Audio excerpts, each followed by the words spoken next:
je redis, j'ai ma casquette Line Roset. Ah, oui. Oui, c'est ça? Tu me confirmes? J'assume. D'ailleurs, ça tombe bien parce qu'effectivement, dans les années 90, quand j'ai commencé chez Roset, c'est vrai, le titre de notre catalogue, c'était le style de vie, traduit après par lifestyle. Aujourd'hui, on est même allé dans des traductions anglaises, donc notre publicité commence par Rendez-vous with you. Donc je note que les anglicismes sont à la mode. On parle beaucoup d'expérience client, également d'expérimentation. Alors, je voudrais d'abord demander à Isabelle, je crois que tu as préparé un petit dictionnaire pour nous traduire l'essence du mot lifestyle aujourd'hui, de l'anglais au français. Donc, je te laisse la parole. Alors, en fait...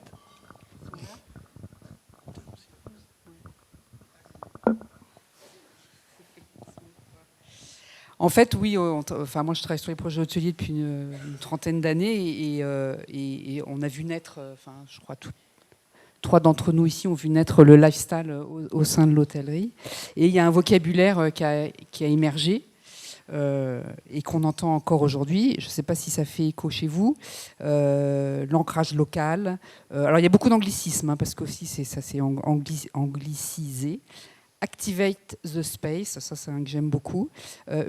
Vibrant cool, luxury chic, brand identity, évidemment parce que c'est greffé aussi pour légitimer le lifestyle des éléments marketing. Le thème de l'hybridation, playful, vibrant space, social experience, guest experience, millennials, community, magique, atmosphère, charming, home feeling. Donc je pense que tous les architectes qui sont dans la salle et qui répondent à des demandes de clients hôteliers ont dû entendre ce vocabulaire et qui est en fait un panier de gros mots qu'on voudrait questionner aujourd'hui sur cette table ronde. Alors, je vais poser la question à Emmanuel parce que ça semble être des termes marketing utilisés par des termes marketing, mais on ne peut quand même pas imaginer que le marketing en soit venu à sortir des concepts et des mots creux qui ne servent à rien. Donc comment est-ce qu'on en est arrivé là? D'abord, est-ce que le lifestyle a eu du sens à un moment et au départ peut-être? Est-ce qu'il a eu des impacts bénéfiques sur l'hôtellerie et l'offre hôtelière? Et après, la question, c'est comment on en est arrivé là? Bon, alors je vais être la personne qui va défendre un petit peu le marketing dans cette salle, je crois. Mais bon, en fait, les mots que Isabelle vient de citer sont des mots qui sont en fait devenus quasiment des codes, des espèces de standards qui ne veulent plus dire grand-chose, c'est clair. En revanche, le lifestyle a eu une raison d'être au départ. C'est-à-dire que vraiment, il y avait une hôtellerie qui était très classique, qui était très centrée sur la chambre, très froide, très fermée à l'univers autour d'elle, très concentrée sur les voyageurs, que ce soit en termes de localisation, en termes d'investissement, et en fait avait totalement déconnecté. Et le lifestyle est arrivé à un moment par des initiatives individuelles de gens qui ont créé l'hôtel dans lequel ils avaient envie de vivre. Donc en gros, ils ont enlevé les télés des chambres, ils ont fait des bars sympas, ils ont mis des hamacs, ils ne se sont pas posé de questions de ça va devenir des marques, ça va devenir grand, tout ça, ce n'était pas leur sujet au départ. Il y avait une vraie sincérité dans l'approche qui était je le fais pour moi.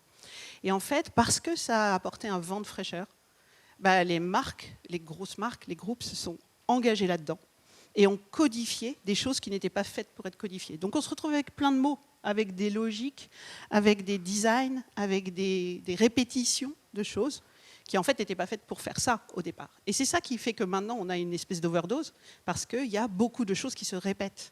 On a perdu cette espèce de sincérité, cette espèce de vision unique.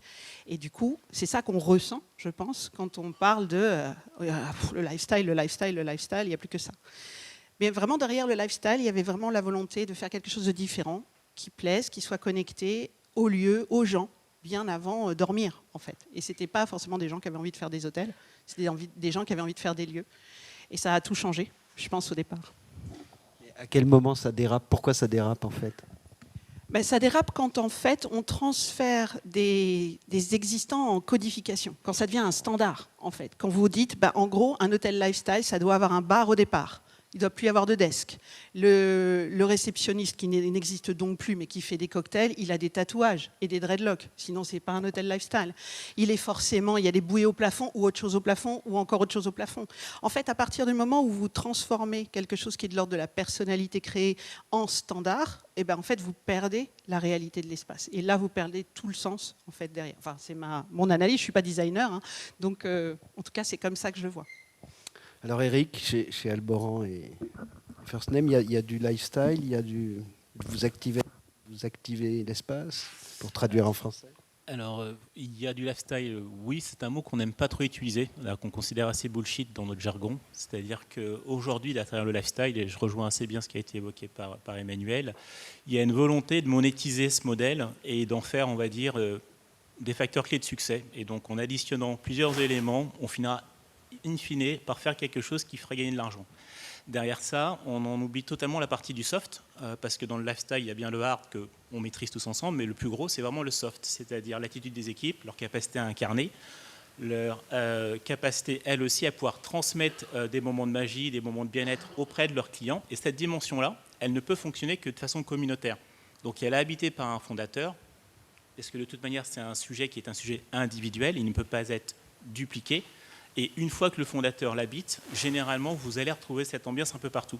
Et chacun d'entre nous avons probablement notre propre lifestyle. Ça peut être la cantine du coin, ça peut être nos habitudes, ça peut être le club de tennis, mais chacun fonctionne à son rythme. Donc il n'y a pas un lifestyle, il y a un lifestyle qui correspond à chacun d'entre nous. Mais le risque de ce jeu, c'est de le voir le monétiser. Et plus on le monétise, plus on enlève du sens à ce sujet. Donc chez Alboran, on a certains hôtels sur lesquels effectivement on a décidé de les incarner. C'est le cas de First Name, qui est une marque qu'on a créée avec nos valeurs, nos ressentis, notre expérience, en espérant qu'elle puisse rencontrer, elle aussi, des attentes de clients qui partagent notre vision de l'hôtellerie. Il y en a aussi des marques qui sont des marques d'une certaine façon communautaires, très standardisées, des hard brands, je peux même citer Ibis à titre d'exemple, qui, elle, correspond à son type de client. Et donc, il n'y a pas de mauvais lifestyle. Par contre, il y a probablement de mauvais acteurs. Et donc, il faut éviter de se perdre là-dedans. Alors Arnaud, vous en tant qu'architecte d'intérieur, quand on vous demande de dessiner ou de concevoir un hôtel lifestyle, vous le faites ou vous le vivez comment? Vous le traduisez comment? D'abord, je voudrais quand même faire un constat, c'est de se dire que tu as commencé à le dire tout à l'heure, c'est qu'il y a quand même des trucs positifs avec l'hôtel lifestyle. C'est que moi, j'ai quand même souvenir quand j'étais enfant avec mes parents d'aller dans des Best Western où il n'y avait rien à voir. C'était nul. Et je trouve que là-dessus, le lifestyle a quand même pris une place. Il y avait une place. Elle a été monétisée, peut-être que c'est devenu trop standard, mais est-ce que c'est... Maintenant, c'est standard, mais peut-être que c'est quand même mieux que le Best Western de base, où vraiment, moi, j'ai en souvenir ces fauteuils là, qui étaient en fait de la mousse, une pousse extrudée, avec juste une espèce de revêtement des années 70, alors que je n'ai pas 50 ans, hein, mais qui était dégueulasse. Je te confirme, tu étais à l'école. J'ai à peine. Et bref, déjà, c'est un premier point qui, moi, me paraît intéressant. Le deuxième point, c'est que ça ouvre quand même à des créateurs un peu différents, potentiellement. Moi, je ne sais pas si je suis un architecte d'intérieur, designer lifestyle. En tout cas, j'ai l'impression de travailler, on met ce qu'on veut dans ce terme-là, mais de travailler sur des sujets qui peuvent être lifestyle. Après, on pourrait débattre sur ce que c'est, enfin, on est là pour ça. Et le dernier point qui me paraît quand même intéressant avec le lifestyle, c'est l'appropriation à des univers qui sont peut-être un peu différents avant, enfin, qui étaient pas tout à fait liés à des concepts hôteliers, qui le sont davantage maintenant. Je vais partir sur des choses, évidemment, je vais ouvrir des portes qui sont déjà ouvertes, mais tout ce qui est inspiration outdoor, le surf, le ski, des choses qui viennent nourrir l'hôtellerie, pour moi, c'est important. Et c'est des choses qui, peut-être avant, n'avaient pas cette ouverture, ou en tout cas pas cette portée sur des inspirations. Et si je raccroche quand même à un autre point, c'est sur justement la mixité des usages que le lifestyle a pu apporter. Moi, par exemple, en tant que créateur, j'adore avoir des contraintes. Et du coup, plus on vient me rajouter des choses, plus ça m'intéresse. Le bar qui est ouvert à l'extérieur, qui doit aussi être le même à l'intérieur, le fait d'avoir, je sais pas, une location de planches de surf au même endroit, le fait d'avoir dans un hôtel des bedbox et de ne pas avoir que des chambres premium, bah, moi, ça m'intéresse. Je suis un peu l'avocat du diable, mais du coup, je donne un peu mon ressentiment vis-à-vis de ça. Ta question, je m'en souviens plus, en revanche. C'est pas grave, j'en ai une autre. Tu es architecte d'intérieur et designer de mobilier également. Est-ce que, au niveau du dessin de mobilier, justement pour un projet d'hôtel, cette idée de lifestyle, elle t'influence? Tu la combats? Tu l'intègres? Honnêtement, je me pose pas la question. je sais pas, un peu comme certaines personnes avant sur le kitsch, je l'intellectualise pas. C'est un terme que potentiellement je peux utiliser, mais pour des raisons vraiment inspirationnelles, en disant on va hybrider des usages et je fais bien exprès de ne pas utiliser les termes qui ont été dits par Isabelle avant, parce que c'est pas. Mais en tout cas, je souhaite pas me poser la question. Les questions que je souhaite me poser éventuellement, c'est pourquoi on va vers quelle est la demande de l'hôtelier, quel est l'univers inspirant pour cet hôtel-là, quel est le contexte, et à partir de ça, comment je vais dessiner des choses qui sont spécifiques et qui éventuellement peuvent être, si l'hôtelier est intéressé par ça, porteurs, vecteurs de lifestyle. Mais en tout cas, j'ai pas de raison particulière, vu que, par exemple, on ne bosse pas avec des très grosses chaînes, enfin, qui répètent à 50 fois leur modèle et qu'on fait des choses quasiment uniques à chaque fois. Je vais pas être contre le lifestyle, pas dans ma position, pour l'instant. Isabelle, est-ce qu'on peut dire que le lifestyle gâche l'expérience client aujourd'hui ou qu'il apporte quelque chose ? En fait, non, je dirais pas que ça. Enfin, je crois pas que ça gâche l'expérience client. L'une des vertus du lifestyle, c'est d'avoir ramené la restauration au cœur de l'hôtellerie. Enfin, je pense que Eric partagera ce point de vue versus des espaces qui étaient autrefois très aseptisés et pas forcément accueillants. Moi, je veux juste rappeler que l'hôtellerie, à la base, c'est un mal nécessaire, ce que j'appelle un mal nécessaire, c'est-à-dire que on va pas à l'hôtellerie pour s'amuser, quoi. On va dans un hôtel parce qu'on a besoin de dormir quelque part dans une ville pour une raison précise, professionnelle ou non professionnelle. Mais à part les resorts, qui sont des destinations à part entière, le reste de l'hôtellerie, d'abord, est une industrie. C'est pas de l'art et donc non, la première vocation c'est d'accueillir des clients dans un contexte sécurisant, sain, encore plus maintenant post-Covid, et pas trop repoussant. Donc voilà, c'était quoi déjà ta question ? Parce que je voulais rappeler, Non, c'était est-ce que ça peut gâcher l'expérience client ? Parce que tu m'as parlé aussi du tutoiement dans le cadre du lifestyle. Oui, mais c'est pour reprendre aussi ce que disait Emmanuel, c'est-à-dire qu'on a extrêmement codifié. Le lifestyle est devenu un langage, en fait, à la fois architectural, décoratif, et mal utilisé. Je ne citerai pas d'exemple. Les dernières marques qui se revendiquent du lifestyle, c'est n'importe quoi, et que non, mais du coup le client ne se reconnaît pas forcément. Faut d'abord identifier quel est le client et quel est le marché où est implanté l'hôtel avant de se lancer dans une aventure lifestyle, et que le tutoiement systématique, c'est là où je voulais en venir. Ce que Mama Shelter a mis en place, c'est quand même l'un des premiers hôtels lifestyle en France. Donc ça avait un côté bienveillant, et aujourd'hui c'est devenu systématique et parfois pas forcément à propos. Donc c'est tous ces codes qui, à mon avis, doivent être... les règles sont faites pour être déréglées, Emmanuel, qui doivent être... pour le futur de l'hôtellerie, enfin, vous tous les designers des prochains hôtels, vous posez la question, pas vous engouffrer à corps perdu dans cette... Parce que les hôteliers, c'est ce qu'ils veulent quand ils vous disent « je veux un hôtel un peu comme ça, un peu cool, un peu lifestyle ». Donc, on y met quoi dedans ? Je t'ai pas cité, Eric. Allez-y, Eric. Je réponds pour certains de mes confrères. Donc, je fais la différence entre l'hôtelier exploitant. Attention, tu marches sur le micro. Et le propriétaire financier, celui qui voit l'hôtellerie comme un véhicule d'investissement. Le propriétaire exploitant, par vocation, va essayer d'y passer du temps, et donc il a besoin effectivement d'avoir un hôtel qui correspond à ses ambitions, à ses aspirations, aussi bien d'un point de vue de l'esthétique que dans la façon dont il va proposer les services. L'investisseur a une logique différente. Ce qu'il veut, c'est du rendement et quelque chose de cool. Pourquoi cool ? Parce que ça permet de vendre à d'autres co-investisseurs la possibilité de monter à bord. Et puis c'est plus sympa de faire 7 ou 8% de rendement sur un truc cool que faire 7 ou 8% sur une plateforme logistique. Donc tout l'enjeu aujourd'hui est de savoir à quel profil de propriétaire vous parlez. Je pense qu'il faut être très vigilant sur la notion de communauté. parce que ça, c'est vraiment le point qui différencie un hôtel lifestyle, je dirais, probablement d'un faux hôtel. C'est-à-dire que quand vous rentrez, vous voyez les uns et les autres, vous savez bien que quelque chose ne fonctionne pas, c'est pas fluide, c'est pas cohérent, tout est très stéréotypé, voire même parfois très, très procédurier, et vous n'êtes pas dans l'ambiance que vous aspirez. Donc il faut vraiment être très vigilant là-dessus, mais globalement, je ne pense pas que ce soit une demande des hôteliers, je pense que c'est plus des demandes de propriétaires qui peuvent être tous différents en fonction de ce qu'ils ont à vendre ou à gérer. Merci Eric. Allez-y, Manuel. En fait, je vais ajouter ma petite pierre au débat de gauche, là.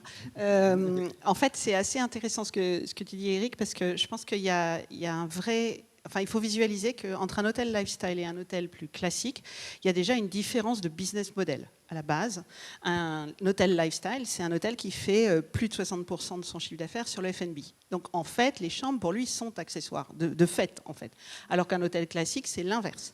Donc, vous avez quasiment deux modèles, en fait, en face de vous, avec deux logiques différentes. C'est ce qui fait que, à la base, il y avait une expérience, en tout cas, assez différente.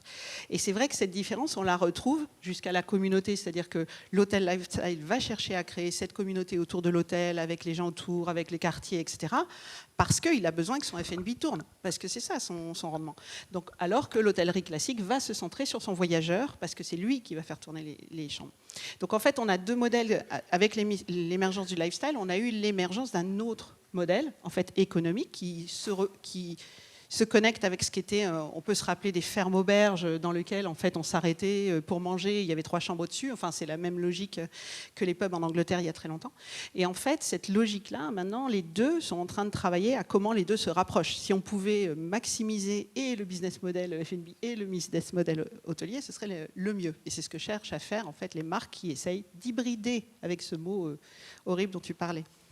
Donc, il y a une vraie différence en fait quand même, et d'expérience, et de logique financière, voire de logique d'implantation. Du coup, forcément, ils ne vont pas s'implanter au même endroit, ils ne vont pas investir les mêmes montants en capex dans les chambres, ils ne vont pas investir les mêmes logiques en animation. En lifestyle, maintenant, on ne travaille plus le F&B, on travaille le F&B et I. Donc, Food and Beverage and Entertainment. C'est fondamental. Donc, vraiment, c'est des logiques qui sont de plus en plus différenciées. En fait. Est-ce qu'il n'y a pas une course quand même justement à l'entertainment et comment on fidélise les clients dans ce cas-là? Parce que ce type de client est toujours à la recherche d'une nouveauté. Donc je suis pas forcément. Pas forcément. En fait, c'est vrai qu'on n'a pas parlé encore du client jusque-là. Et c'est vrai que c'est quand même un point important. Le lifestyle a aussi émergé parce qu'il se connectait avec une génération un peu différente qui cherchait des lieux qui allaient lui plaire. Ou s'il avait habité à côté, il aurait été super content d'avoir ça à côté de chez lui. Donc en fait, il y a vraiment cette connexion à la socialisation qui était centrale sur cette génération. D'où l'émergence et la puissance du lifestyle. C'est pas parce qu'on aime socialiser qu'on aime que ce soit différent tous les jours. On aime aussi aller au bar du coin qu'on adore, on aime le type qui tient le bar, on y retrouve les habitués. Donc la socialisation et le fait d'avoir des lieux de partage ne sont pas forcément liés avec la nouveauté. En revanche, il y a des lieux lifestyle qui justement vont dans la surenchère parce qu'ils ils veulent absolument émerger. Et là, les réseaux sociaux jouent un rôle fondamental dans l'émergence. Et là, on se retrouve avec des choses qui deviennent un peu dingues, hein, ça c'est clair. Où toutes les semaines, vous avez quelque chose de différent, etc. Mais j'entends pas toutes les semaines un groupe différent de musique. J'entends, une semaine c'est l'escape game, la semaine d'après c'est montgolfière sur le toit, le 3e jour c'est golf, je sais pas quoi, le 4e c'est musique. Où là, ça devient plutôt Disneyland qu'autre chose en fait. Isabelle, je crois que tu avais préparé un essai de nouveau vocabulaire peut-être. Oui, ouais. C'était pour challenger aussi et faire progresser le design hôtelier et éclairé par tout ce qu'on a vu ce matin et cet après-midi dans les différentes tables rondes sur la responsabilité, les éléments de confort, puisque dans tout ça, le terme de confort, finalement, il a disparu, alors que quand même, c'est ce qu'on doit offrir aux usagers, parce qu'il y a aussi une dichotomie entre la notion de client. Le client, votre client est l'exploitant ou le propriétaire de l'hôtel. Mais l'usager, c'est le client final. Donc c'est à lui qu'on doit s'adresser, notamment les éléments de confort. L'usage, pareil, on a perdu le terme usage. Une certaine humilité du design, c'est aussi éclairé par ce qui s'est dit ce matin sur l'éco-responsabilité, la sobriété, voilà, de garder une certaine humilité par rapport au geste du design, donner du sens. Donc dans le lifestyle, on parle de storytelling, beaucoup. Là, aujourd'hui, on pourrait se poser la question de comment donner du sens, plus que de raconter un conte de fées au travers d'un design hôtelier. L'inclusion, qui fait partie aussi des engagements RSE qui ont été évoqués ce matin. Une certaine honnêteté, une franchise et une sincérité qui doit aussi être véhiculée par le design. La transparence des messages, de la promesse en fait qui sera délivrée, voilà, avec modération, raisonnée, voilà, un peu une liste de vocabulaire qui pourrait se greffer sur, ou en tout cas faire évoluer le design hôtelier de manière constructive et homogène avec tout ce qui s'est dit, dans la journée. J'achète tous les termes.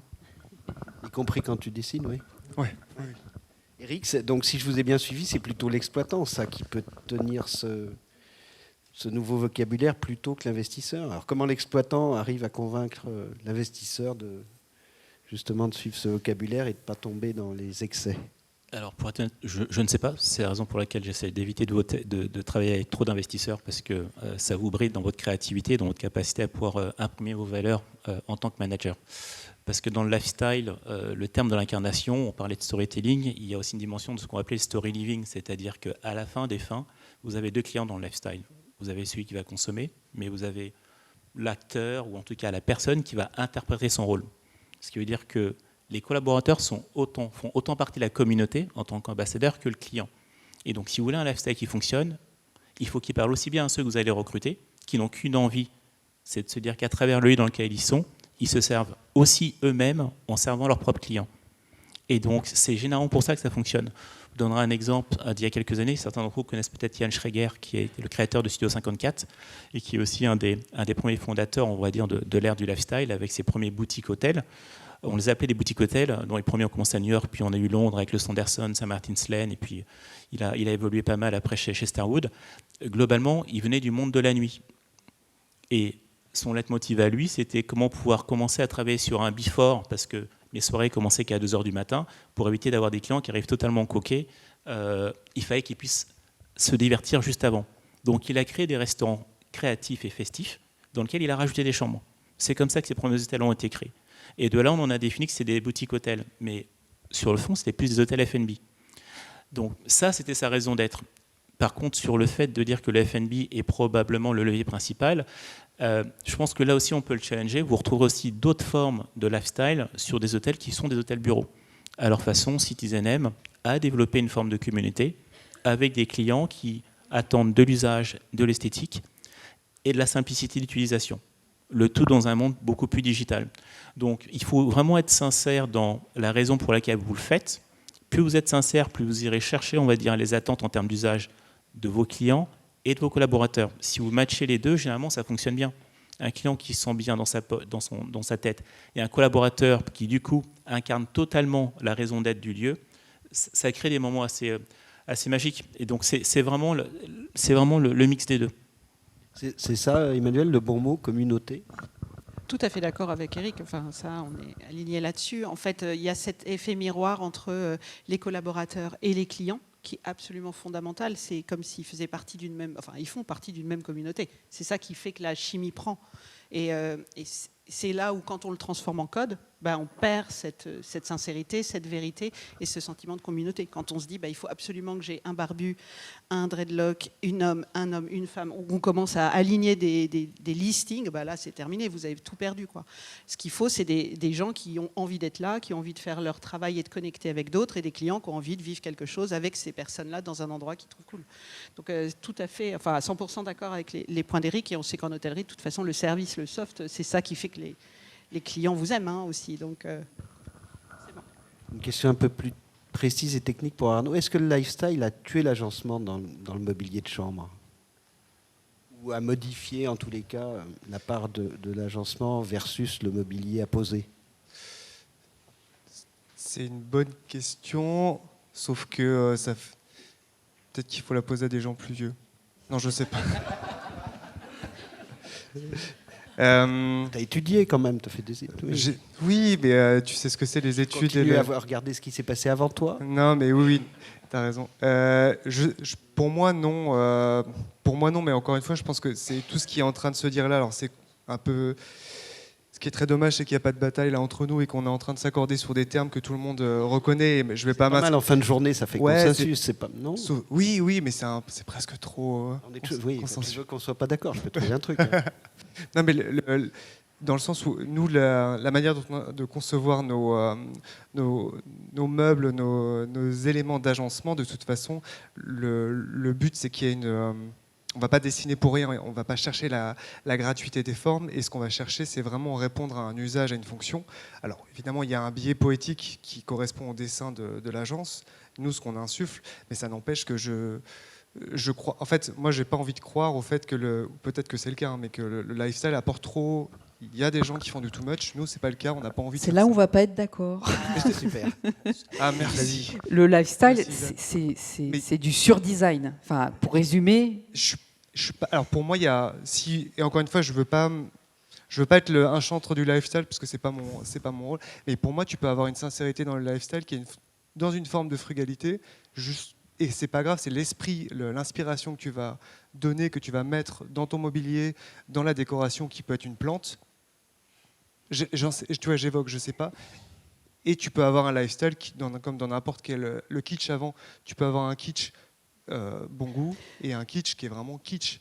Dans sa définition, tu as raison sur la théorie, mais dans la réalité, là où l'atterrissage, là où on est arrivé 15 ans après la création de l'hôtellerie lifestyle, c'est ce qu'on répétait au début, c'est que tous les codes ont été dévoyés. Effectivement, si on suit la ligne telle que Emmanuel l'a décrite sur le pourquoi du lifestyle, il y a 50 000 réponses possibles en termes de design. Et qu'aujourd'hui, en fait, n'ont survécu que des codes de surdesign, de bibliothèques, de surcharge de couleurs, de trucs pendus au plafond, de le sujet, il est là. C'est comment le lifestyle en est arrivé là, en fait. Alors, je ne sais pas si le sujet, c'est comment il en est arrivé là. Le sujet, c'est pourquoi on n'arrive pas à réinventer, ou en tout cas, pourquoi on n'arrive pas à poser d'autres modes d'expression c'est un super exemple, la bibliothèque. Hein. Quand Citizen-M est arrivé à Gare de Lyon avec sa bibliothèque, je trouvais que ça marchait parce que, je ne dis pas que c'est les premiers à l'avoir fait, mais il y a une forme de... C'était judicieusement posé, le bâtiment est grand, il y a un truc, ça fait par vent, machin. Enfin, il y avait peut-être une attente qui n'était pas la même. Maintenant, peut-être qu'on arrive aussi à une forme de lassitude, qui s'explique par le trop-plein, et puis parce qu'il y a des gens qui n'arrivent pas à se réinventer là-dedans, dans le lifestyle. Donc je pense qu'on est d'accord, à la fois on est d'accord et pas d'accord. Moi, peut-être que j'ai une naïveté de croire qu'il existe un lifestyle qui n'est pas que... Tu es jeune encore. Oui, on a... Mais voilà, après je passe la parole, mais je crois vraiment qu'il n'y a pas que cette forme de surabondance et qu'il y a d'autres manières de s'exprimer dans le lifestyle, je crois. Bon, alors là, je vais être d'accord, alors tu vas pas être content. Non, en fait, je pense que là où je te rejoins, c'est qu'en fait, le lifestyle est arrivé à un moment où l'hôtellerie, comme tu disais, c'était Best Western, quoi. Et en gros, il a tout pété, il a tout changé. Et du coup, on est parti dans l'autre sens. Et en fait, je pense qu'il y a des moyens de réinventer, de garder les logiques de socialisation, de connexion, de sincérité dans l'approche, mais en les traduisant autrement. Enfin, moi, j'y crois aussi. Pour l'instant, on ne voit pas encore de marques beaucoup émerger là-dessus. On voit des hôtels. Donc, en fait, on voit des propriétés uniques qui tentent des choses. Donc ça, c'est assez intéressant. En revanche, en marque pure, c'est là où Isabelle dit c'est que pour le moment, en tout cas, on n'a pas encore vu de marques qui ont embrassé ça pour vraiment faire évoluer le lifestyle vers autre chose. Enfin, ou peut-être avec First Name. Oui, oui. First Name, oui, c'est un peu l'objectif, non ? De faire évoluer le lifestyle ? Non, justement, d'embrasser autre chose ou de réinventer le lifestyle. Sur la communauté, justement. Alors, on n'a pas cette prétention-là. Je vous invite tous à Bordeaux à l'occasion pour le tester. Non, on n'a pas du tout cette prétention-là.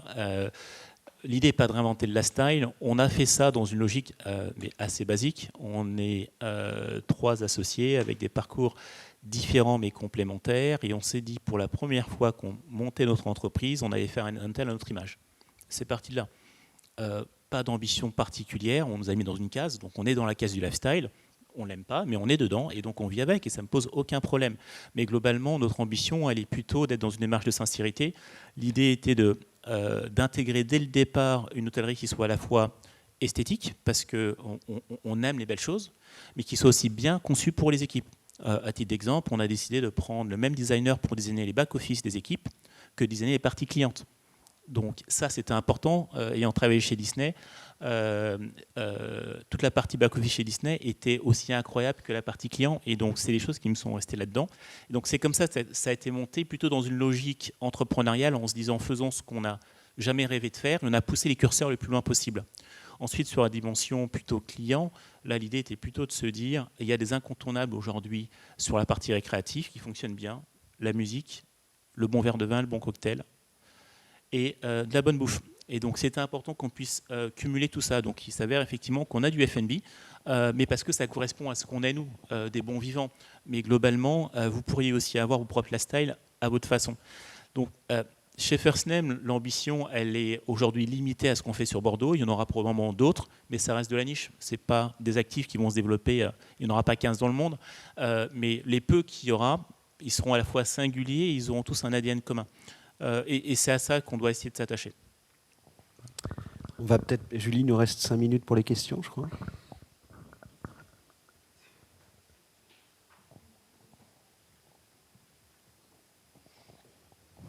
Est-ce qu'il y a des questions?